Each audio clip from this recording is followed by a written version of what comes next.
안녕하세요. 이지영 가이드입니다. 보름 전에 제가 하렘과 관련된 이야기를 이 유튜브에 업로드를 또 했었는데 거기에 또 댓글 달아주신 분들 가운데 이효룡님이라는 분이 계셨어요. 뭐라고 얘기를 해주셨냐면 위대한 세기라는 드라마 덕분에 터키에 큰 관심이 생겨서 하렘에 대한 이야기가 너무 좋았다. 오스만 제국의 마지막 술탄도 우리나라 마지막 왕들과 비슷한 삶이겠지만 마지막 술탄이나 마지막 술탄들의 후손들의 얘기를 접하게 되면 들려달라라는 이런 댓글을 남겨주셨어요. 네, 그래서 우선 이런 적극적인 댓글 너무 감사하다는 말씀 드리면서 오스만 제국의 마지막 술탄 그리고 마지막 술탄의 후손들에 대한 이야기를 제가 좀 찾아봤거든요. 그래서 이 이야기를 한번 좀 간단하게 들려드리고자 합니다. 한번 시작해 볼까요? 자, 오스만 제국의 마지막 왕자가 있습니다. 바로 메흐메트 오르한이라는 사람이 있는데요. 이 사람에 대한 이야기를 한번 들려드려 보도록 할까 해요. 네. 이 오스만 제국이 멸망하고 터키 공화국이 들어서기 직전이었죠. 1922년. 그때 당시 궁전 안에 살았던 사람들이 총 36명의 남자와 48명의 여자 그리고 60명의 아이들 이렇게 해서 다 합치면 144명의 왕족들이 궁전 안에서 살고 있었다라고 합니다. 예. 그래서 이 왕족들은 1924년에 추방이 됐어요. 3월 3일에 터키 공화국이 세워지고 나서 그 이후에 추방이 된 부분이고요. 추방이 될 때 터키 국적을 포기해야 했다고 합니다. 그리고 1인당 2,000파운드씩 제공을 받았다라고 하는데 이게 현재 환율로 환산을 해보면 한 320만 원 정도 되는 금액이거든요. 그래서 여권을 다 하나씩 받았는데 그 여권에는 오직 출국하는 데에만 그 목적이 있다라고 쓰여 있었다라고 합니다. 그래서 이 오스만 제국의 왕족들은 터키에 돌아오는 거 혹은 터키를 경유해서 다른 나라로 가는 거 다 금지가 되었고요. 터키 영토로 돌아올 수가 없었고 후손들도 역시 금지가 되어 있었다라고 합니다. 그리고 기존에 본인들이 가지고 있었던 재산은 전부 다 터키 정부에서 몰수를 했다라고 해요. 여성들의 경우에는 1952년 이후에 돌아올 수가 있었고, 남성들의 경우에는 1974년 이후가 되어서야 다시 터키에 돌아올 수 있었다라고 알려져 있고요. 대부분의 이 왕족들은 외국에서 사망을 했습니다. 그리고 남은 사람들은 보통 터키 내로 돌아오지 않고 국외에서 계속해서 살아갔다라고 하고, 아이들이나 그 손자들도 역시 외국에서 생을 마감을 하는 경우가 많았다라고 해요. 쫓겨난 왕족들 대부분 다 삶이 굉장히 어려울 수밖에 없었고요. 아주 고통스러운 시간을 보냈다고 하더라고요. 그래서 어떤 왕족의 경우에는 집집마다 비누 파는 일을 하기도 했었다라고 하고 또 어떤 사람은 공동묘지 같은 곳에서 경비 일을 하기도 했었다라고 합니다. 이 오스만 제국이라고 하는 이 대제국은 이슬람이라고 하는 종교가 국교이다 보니까 기본적으로 교리상의 이유로 종교적인 이유로 술이라든지 마약이라든지 이런 것들이 금지가 되는 부분이 있어요. 그런데 이 왕족들이 그런 어떤 갇혀있던 삶 속에서 정말 자유라는 게 통제되지 않은 자유는 방종이나 다름없잖아요. 그런 자유에 노출이 되다 보니까 어쩔 수 없이 이제 약에 빠지기도 하고 또 어떤 여성들의 경우는 매춘부가 되기도 하고 혹은 또 도박에 빠져서 남은 아주 소수의 그런 재산을 탕진을 하게 되면서 실성한 사람이 또 있기까지 했다라고 합니다. 또 뭐 범죄를 저질러서 감옥에 갇혀 있다가 감옥 안에서 사망을 한 왕족도 있다라고 알려져 있어요. 네. 여러 사람들이 있겠지만 마지막 왕자 오르한에 대한 이야기, 메메드 오르한에 대한 이야기를 들려드릴 텐데 만약에 이 사람이 마지막 황제 자리에 올랐다면 술탄 오르한 2세 혹은 술탄 메흐메 7세가 되었을 사람인데 이 사람의 경우에는 82살에 프랑스 니스라고 하는 또 아름다운 휴양 도시가 있죠. 그곳에 방이 2개가 있는 자신의 저택이라고 할 수 있을지 모르겠어요. 제가 살고 있는 집만 해도 방이 3개인데 제 집을 저택이라고 하진 않잖아요. 방이 2개밖에 없는 그런 작은 집에서 숨을 거두었다라고 해요. 파리에 있는 미군 묘지에서 관리자로 일을 하다가 은퇴를 해서 니스로 옮겨간 거였고, 한 달에 한 180달러 정도를 생활비로 받으면서 생활을 했다라고 합니다. 180달러면 현재 환율로는 대략 한 21만 원 정도 되는 금액이죠. 터키에 있던 어떤 한 언론사가 이 마지막 왕자였던 메흐메드 오르한을 취재하기 위해서 프랑스로 갔었다라고 해요. 그래서 그와 나누었던 마지막 인터뷰 내용이 남아있는데 그가 했던 이야기들을 정리한 것을 한번 읽어드려 보도록 할까 합니다. 이 메흐메드 오르한은 1909년 11월 10날 수요일에 탄생했습니다. 본인이 어린 시절을 회고를 하게 되는데 세르네제베이라는 지역에서 보냈다라고 이야기를 했고, 그리고 본인이 터키에 돌아온 적이 없었기 때문에 그 장소가 아직도 남아있는지는 알 수가 없다라고 이야기를 했다고 하고요. 그곳에 본인의 사촌들도 많이 오갔다라고 하고, 본인의 가장 친한 친구는 이제 나즘이라는 아이였는데, 이 아이가 누구냐면 35대 술탄이 있어요. 35대 술탄 레샤트라는 사람의 손자였습니다. 그래서 이 나즘이라는 아이와 함께 자전거를 타기도 하고 했는데, 이 마지막 인터뷰를 할 당시에 이 메흐메드 오르한은 이 나즘이라는 사람이 얼마 전에 사망을 했다라는 소식을 들었다라는 이야기를 또 하기도 했습니다. 정확히 그 당시 환율을 제가 알 수는 없지만 왕자였을 때 용돈을 100리라를 받았었다라고 해요. 아마도 굉장히 큰 돈이었던 것 같습니다. 그런데 같이 살던 삼촌이 있었는데 그 삼촌이 굉장히 못된 사람이었다고 해요. 그래서 그 본인이 받은 용돈을 이 삼촌이 다 가져가곤 했었고, 그리고 본인이 이렇게 저금을 해둔 돈 3만 리라가 있었는데 이 3만 리라도 다 가져갔다라고 하고, 그리고 이제 배지라고 표현이 되어 있는데 아마도 훈장 같은 것들일 거예요. 여러분들께서 돌마바우체 궁전이라고 하는 유적지에 방문하시게 되면 그곳에 황실의 일원들이 사용했던 여러 가지 물품들을 전시해 놓은 컬렉션이 있거든요.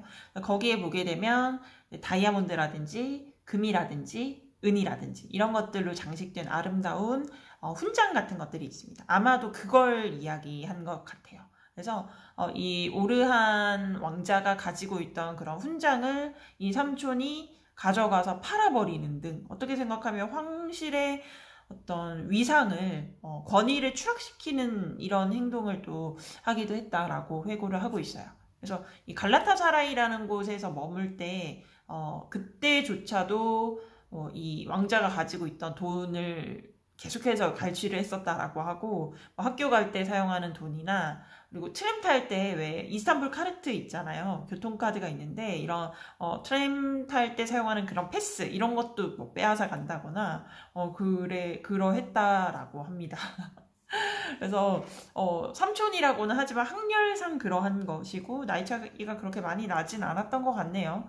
그래서 이 오르한 왕자의 경우에는 보좌관이 물론 있었지만 보통은 혼자서 왔다 갔다 하는 걸 굉장히 즐겼었다라고 해요. 그리고 이제 본인도 삼촌 나이 정도 됐을 때 이 보좌관 없이 혼자서 학교에 또 등교를 하기도 했었다라고 이야기를 합니다. 네. 그래서 아마도 이런 뭐 삼촌과의 갈등 이런 것들을 이제 이 집이라고 표현을 하지만 사실은 이제 본인의 이제 어머니와 아버지께 제대로 이야기를 했다면 사실상 잘 해결이 되었을 부분인데 별달리 이것을 이야기를 하지 않았다라고 얘기를 합니다. 당시에 이 메흐메드 오르한이라는 왕자가 다녔던 학교는 이제 왕립학교인데, 당시 이제 오스만어로는 멕테비 술타니라고 불리는 곳이었고요. 어쨌든 이제 그 황실 일원의 남성들, 그러니까 왕자들인 거죠. 왕자들은 다 거기를 다녔었다라고 해요. 그래서 3년을 이 왕립학교를 다녔고, 그리고 로버트 칼리지라는 곳이 또 신시가에 지금도 존재를 하는데 1년 동안은 또 그곳에서 공부를 하기도 했었다라고 합니다. 그리고 이 오스만 제국을 1차 세계대전에 참전시켰던 장본인이라고 할 수 있는 엔베르 파샤라고 하는 재상이 있었는데, 이 사람이 이후에 이제 모든 왕자들이 다 군대에 입대를 할 수 있게끔 조치를 취했었다라고 하고, 이제 으흘라무르라고 하는 지역에 하르비 학교라고 하는 곳이 있는데 거기에서 상병부터 시작을 했었다라고 해요. 네. 그리고 이제 병장이 되었다라고 하는데, 근데 이제 재밌는 건 그때 당시의 나이가 14살이었다는 거. 네. 그래서 14살에 이 왕자들이 다 장교가 되었지만 사실상 3일 장교가 되고 나서 3일 지나고 뭐 칼도 들어보지 못하고 그냥 그 학교에서 다 쫓겨났다라고 합니다. 네. 아무래도 이제 시국인 만큼 이 오스만 제국이 이제 멸망 직전에 이르렀기 때문에 그러했겠죠. 그가 회고했던 것 가운데 가장 슬픈 기억은 아마도 이것이 아닐까 싶습니다. 어느 날 저녁 학교로부터 집으로 돌아왔는데, 근데 이제 이 집에, 그러니까 본인이 당시에 장교였기 때문에 이제 공관에서 살고 있는 거죠. 이 공관에 경찰 2명하고 이제 관리인이 찾아온 거예요.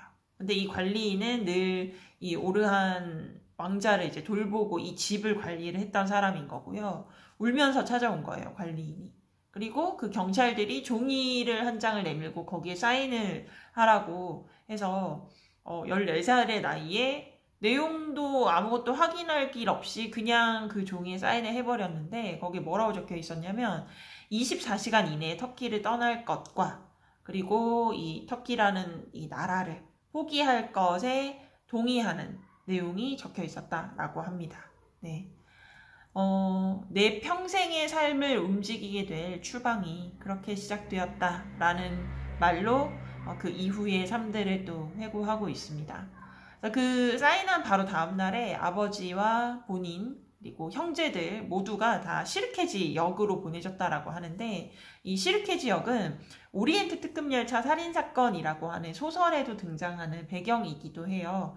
실제로 이제 영국 런던에서부터 출발해서 이 이스탄불까지 도착을 했던 이제 어떤 관광열차, 침대열차라고 보시면 되겠고 전 유럽을 관통하는 그런 철도인 거죠. 그래서 그 시르케지 역으로 가서 그곳에서 기차를 타고 이 터키 땅에서 추방이 됩니다. 네. 이스탄불에서 부다페스트로 갔다라고 하고요. 이제 이 상황을 사실상 받아들이기가 어렵죠. 너무나도 다 갑작스럽게 이 진행이 된 부분이기 때문에. 그래서 아버지가 이 오르한 왕자에게 네가 원한다면 베이루트에 있는 메흐메 셀림 삼촌의 곁에 너를 보내주겠다라고 이야기를 했고, 그래서 이 메흐메 오르한 왕자는 그렇게 해달라라고 이야기를 했다라고 해요. 그래서 표를 또 끊고 부다페스트를 떠나서 베이루트로 이동을 하게 됩니다. 당시 이제 셀림이라는 그 삼촌이 자신의 이 메흐메 오르한의 사촌이었던 압둘 케림이라고 하는 사람이 또 있었는데 이 두 사람을 같이 가톨릭 사제들의 학교에 등록을 시켰다라고 합니다. 그런데 무슨 일이 있었는지는 모르겠지만 그 압둘 케림이라는 사람은 학교를 떠나게 되었고 이 메흐메 오르한은 그가 왜 학교를 떠났는지 무슨 일이 있었는지는 정확하게는 알 수가 없었다라고 해요. 그래서 어쨌든 사촌이 학교를 떠나고 혼자 그렇게 덩그러니 남아있게 되니까 잘은 모르겠지만 이 메흐메 오르한이라고 하는 사람은 아무래도 그런 본인이 현재 있는 장소에 그렇게 크게 만족하지 못하고 계속해서 어딘가로 떠나거나 새로운 장소를 찾아서 가기 좋아하는 그런 성향이었던 것 같아요. 그래서 사촌이 떠나버리자 본인도 이 학교를 그만둘 구실을 계속해서 찾기 시작을 했고 이 학생들하고 그부들하고 친구들하고 같이 있는 자리에서 이제 좀 사소한 문제를 일으켜요. 그리고 나서 그 상황을 통제하려고 했던 그 신부님을 폭행을 하거든요. 그래서 결국에는 그 학교에서 쫓겨나게 됩니다. 그래서 다시 이제 집으로 돌아갔더니 삼촌이었던 셀림이 굉장히 화를 낸 거죠. 그래서 그 상황을 견디지 못하고 나는 아버지 곁으로 돌아가겠다라고 이야기를 해서 부다페스트로 다시 돌아왔다라고 해요.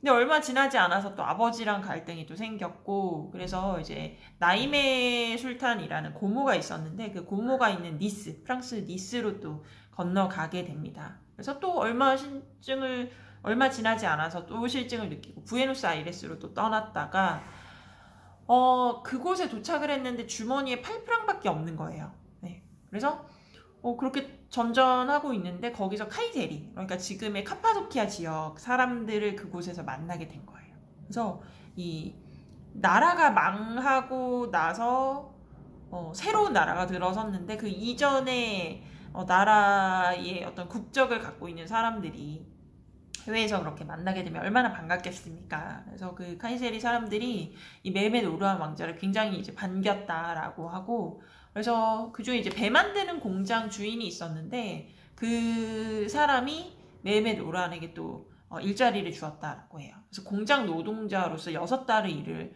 했고, 이제 카이세리 지역이 방언을 또 사용을 하다 보니까 본인이 이제 궁중에서 사용을 했던 그런 터키어라든지 이런 거랑은 좀 사뭇 다른 난생 처음 들어보는 그런 종류의 터키어를 배웠다라고 이야기를 해요. 그래서 그 사람들이 메헤메드 오르한에게 이제 막 터키어를 가르쳐주고, 그리고 본인도 막 궁중 언어를 사용을 할 때마다 그들이 막 박장대소를 했다라고 이야기를 하는데, 본인 스스로도 이렇게 고백을 합니다. 나는 한 장소에서 계속 머무를 수가 없었고 또다시 실증을 느꼈다.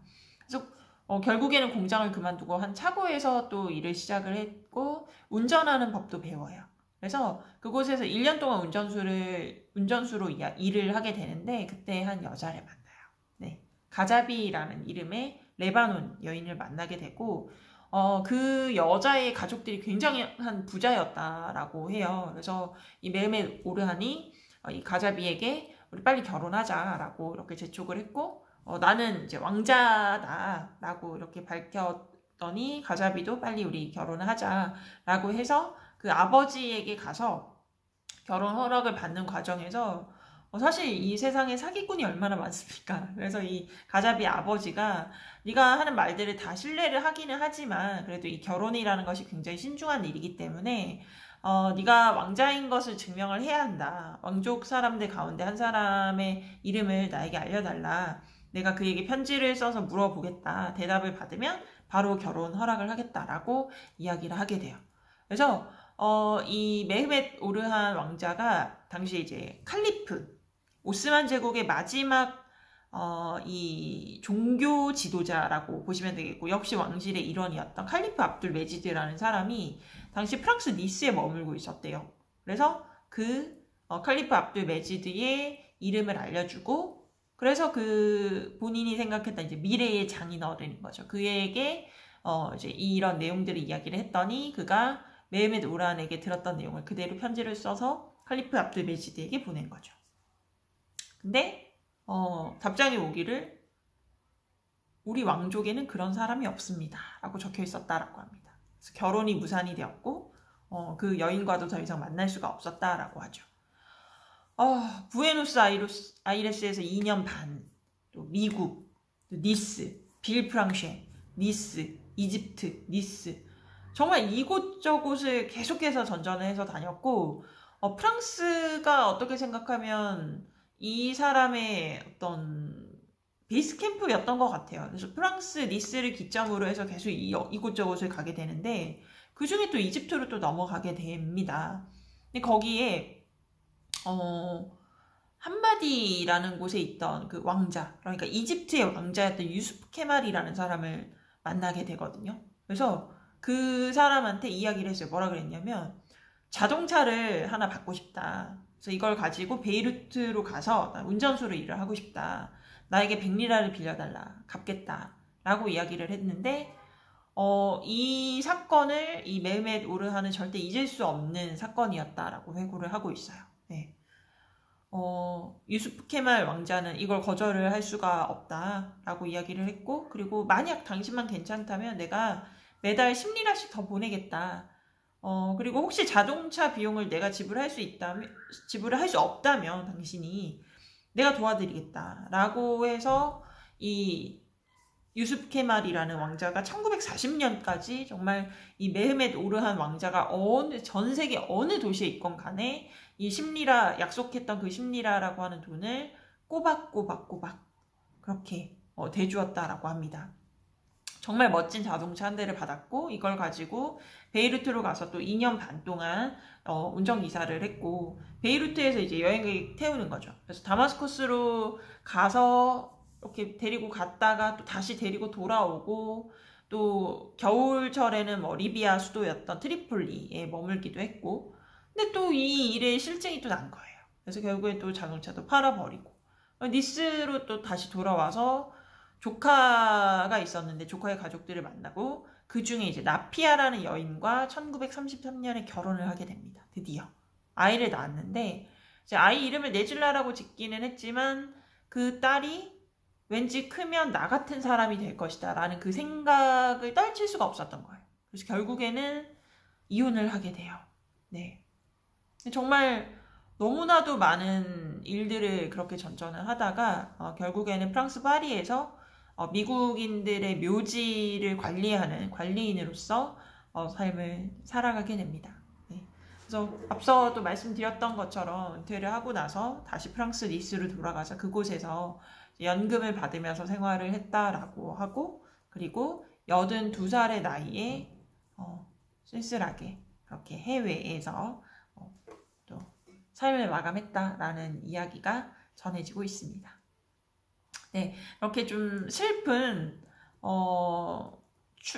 이 나라가 사라지면서 그 나라에서 추방이 되었고 그렇게 좀 정처 없이 떠돌아다닌 어떤 왕족에 대한 이야기를 제가 들려드려 보았는데, 물론 이런 사람들도 있고, 그리고 또 정상적인 어떤 성실한 삶으로 인해서 그 후손들이 또 본인이 원하는 여러 분야에 또 진출을 한 케이스도 물론 있기도 해요. 지금 현재 터키 내에서 이런 왕족들의 지위는 사실상 인정받지 못하고 있습니다. 네, 그래서 왕족이기 때문에 뭐 어떤 직위가 있다거나 어떤 직업 같은 것들을 잡을 때 좀 더 유리한 조건에 처해진다거나 그런 부분은 없고요. 그냥 터키 시민으로서 그렇게 살아가고 있다라고 생각을 해주시면 되겠습니다. 네, 그래서 오늘 이렇게 마지막 이 술탄과 그 술탄의 후손들에 대한 이야기를 한번 들려드려 보았는데요. 늘 이렇게 생각을 하지만 참 국력이라는 것이 이토록 내 가까이에 있지만 평상시에는 전혀 느낄 수 없는 것이구나 라는 생각을 하게 되는 것 같아요. 그래서 오스만 제국의 어떤 역사 이야기들 또는 터키에 가까이에 있는 여러 주변국들이 있잖아요. 시리아라든지 또는 이라크라든지 또 여러 나라를 거쳐 저 멀리에 있는 아프가니스탄 등 여러 나라들의 어떤 사태들을 지켜보게 되면서 참 국력이라는 것이 참 소중한 것이고, 이것들을 잘 지켜내야만 이 국민의 한 사람으로서의 삶이 영위가 가능하다라는 그런 생각을 하게 되는 요즘인 것 같습니다. 네. 재미있게 들으셨다면, 그리고 또 이 오스만 제국의 역사 이야기 관련해서 또 궁금하신 것들이 있으시다면 아래에 댓글로 남겨주세요. 제가 또 이렇게 더 필요한 부분들, 더 공부가 필요한 부분들 또 더 채워서 여러분들께 좋은 컨텐츠로 다가가도록 하겠습니다. 터키는 요즘 굉장히 쌀쌀해졌는데 한국도 요즘 또 가을 날씨가 만연하다고 들었어요. 환절기에 감기 조심하시고 우리는 다음번에 또 건강한 모습으로 만나 뵙도록 하겠습니다. 끝까지 시청해주신 모든 분들 고맙습니다. 안녕.